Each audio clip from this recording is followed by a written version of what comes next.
be prompted to claim your free domain.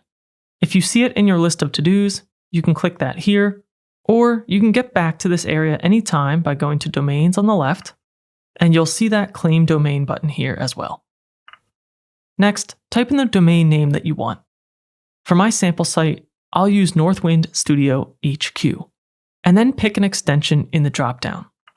If you can find one that's available, I still like choosing a .com. To see if it's available, click Check Availability. And assuming that it is, go ahead and click Claim Domain. You'll get a reminder to verify your email address that you used to sign up with Hostinger, and you have a week or two to do that. If you haven't already done that, take a moment to do it now so that you don't forget. Then, click Continue. If you're shown an offer, scroll down and click Skip for now. After that, you'll land back in the domain overview. If you've only been following along so far and you haven't started the process yet, don't forget to use the link in the description to get an extra 10% off any Hostinger plan if you haven't already.